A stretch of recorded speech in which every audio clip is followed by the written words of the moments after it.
I could barely hear the judge's murmured comments over the pounding of my heart. The glare of the yellow-white lights washed out the jury's faces in a blur, but even with their features indistinct, I saw what I dreaded. The subtle shake of heads, the glances traded, the first sign of the walls closing in. Half my tray had toppled over during my rushed setup. The sugarwork swan had split at the neck. The chocolate glaze bled into the lemon mousse, and in my panic, I forgot to torch the meringue altogether. I pressed both hands against the varnished table to steady them, but my palms sweated through the white linen. Every eye in that small wood-paneled room pinned me to the spot. The jury, my fellow competitors, my own teacher from the community college. "Compose yourself, Sonal," I told myself, but the order rang hollow. One of the judges, a woman with a carnation tucked behind her ear, most of the others looked down at their forms, intent on the pretense of detachment. Only the shortest, a man with a wedge of gray hair lining his jaw, looked directly at me. No friendliness or pity, only polite, wiped-clean expectation. My voice quavered as I gestured weakly at the wreckage. It's a deconstructed batata puri with lemon mousse, jaggery caramel, and... My hand hovered, lost. I didn't finish the sentence. "We'll taste now," the woman said. Without looking at me, they scraped spoons against the half-collapsed pastry. A stain of syrup crept wider as I watched. My failure, bleeding out. The verdict wasn't spoken aloud, but I saw it in the way they all avoided my eyes when they pushed their chairs back. Ducking my head, I gathered my bowls and broken utensils, cheeks prickling. No one else offered help. Even my instructor, Mr. Sethi, studiously filled his own bag. When I finally wheeled my tray from the room and into the chill hallway, I let out a sob I didn't know I was holding. It left me winded. In that hard-echoing space, I felt entirely hollow, as if the nerves and muscles in me had caved the way my pastry had. Outside, Mumbai pressed in from all sides. Dusk rolled over the towers, the neon signs flickered to life, and the sticky breeze off the harbor tangled with the smell of fried food, traffic fumes, and rain. I sat hunched on the curb with my travel box of ruined pastries. The school's red and white logo mocked me from where I'd stuck it to the lid, as if its presence could confer legitimacy. I was still sniffling when my mother called. The phone buzzed in my pocket, insistent. "Sonal, sab ho gaya?" she asked after I mumbled hello. Was it done? Had I finished? "Ho gaya, ma. It's over." My voice shook in a way I couldn't hide, so I tried to pass it off with a cough. Didn't go how I wanted. For a moment, I only heard the congested evening traffic behind her, the clack of her bangles as she probably wiped her hands on her sari. Beta, I knew it. These kalla sapne, all this cooking nonsense, who else goes on and on like this? Take this as a sign. She sighed, and I could see her now, sagged against the old rattan sofa at home, frustrated not just with me, but with how my choices reflected on her. I jammed my teeth together and didn't answer. She started again, quieter. "Come home, Na. We'll have dinner. Did you see the position in your uncle's office? He said he'd put in a word." This was always the cadence, she pleaded gently. I recoiled, and the chasm between us grew. My mind flashed to the open office plan in Borivali, the clacking of keyboards, the cheap plastic teacups, every smile forced, and every compliment a caged bird. The thought alone made my chest clench with that peculiar terror, a future so safe it would suffocate. My community in Malad repeated the same line in different voices. Why not something safe? Why not accounting? Aunties at the temple, neighbors leaning over our gate, my cousins at every school function. My earliest memory of trying to bake a lumpy burnt batch of coconut cookies was inevitably rolled out for mockery at family gatherings.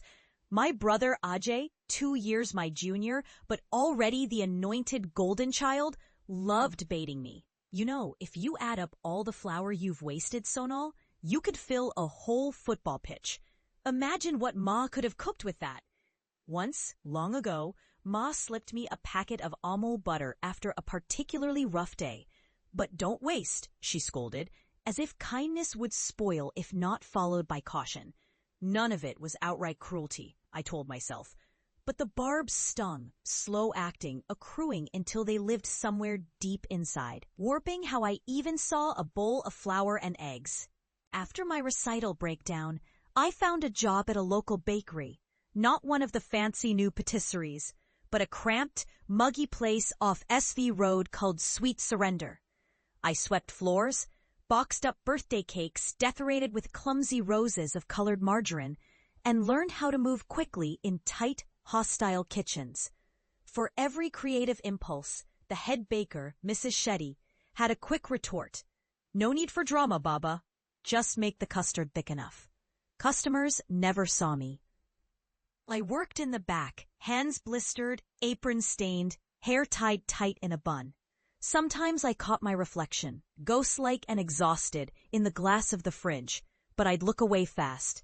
At first, I went home every night, ears ringing from the clatter of metal and the steady thump of Mrs. Shetty's rolling pin. Ma always saved me a little extra doll, but the only question she ever asked was, "Will you come on the next temple visit?"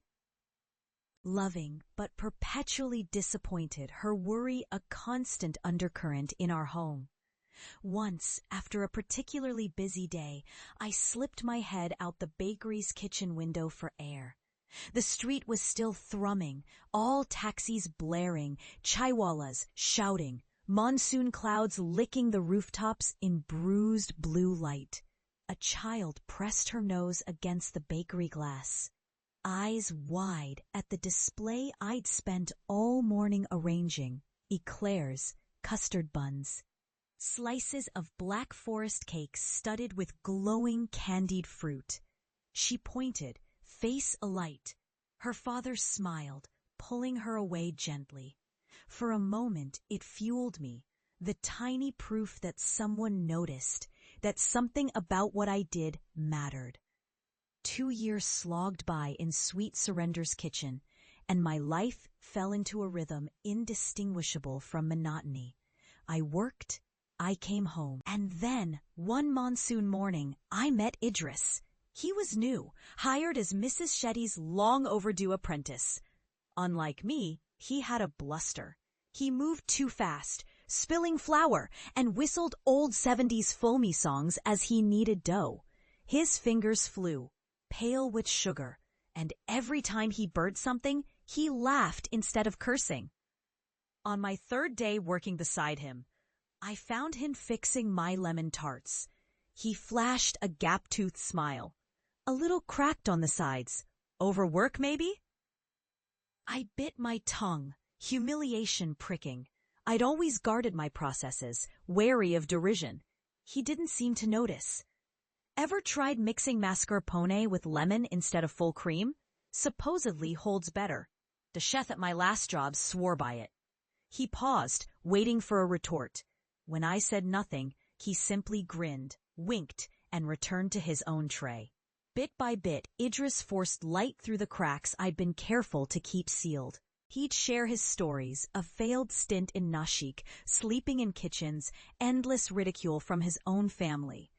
I didn't even like baking at first, he admitted one night, as the monsoon thundered and the city dimmed. But when I saw people fight over the last tart, I thought, maybe there's power in this. I listened, hands busy, heart softening despite myself. One day he said, "Ever hear of the Blue Violet in London? Michelin star. They're doing Indian-inspired pastries. Why not you? Sonal? You've got the hands, the palate.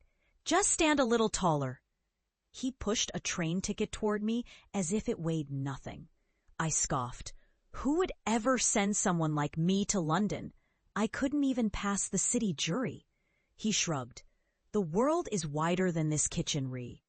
But something in me shifted.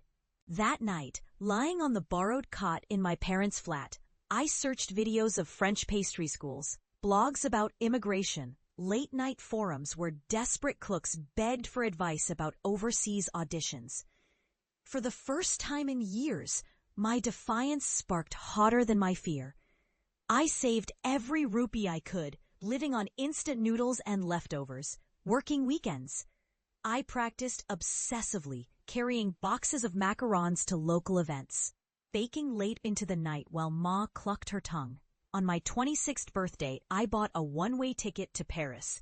The day before I left, Ma found my packed suitcase. She stood in my doorway, arms folded, mouth twisted. "You're quitting again?" I couldn't meet her eyes. "Not quitting, Ma. Just trying." Her anger lasted only a moment before it broke into tiredness. "Come home, Sinal. Just come home." I couldn't. Not yet. Paris was colder and quieter than Mumbai.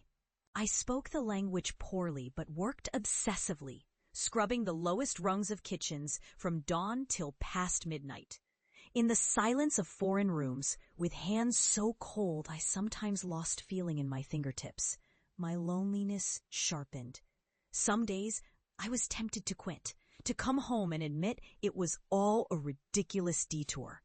But each perfect eclair I piped, each caramel poured just right, felt like one stone in a bridge to something better. There were failures, of course. Broken plates, misunderstood commands, days I cried quietly in the mop closet. Still, I learned fast.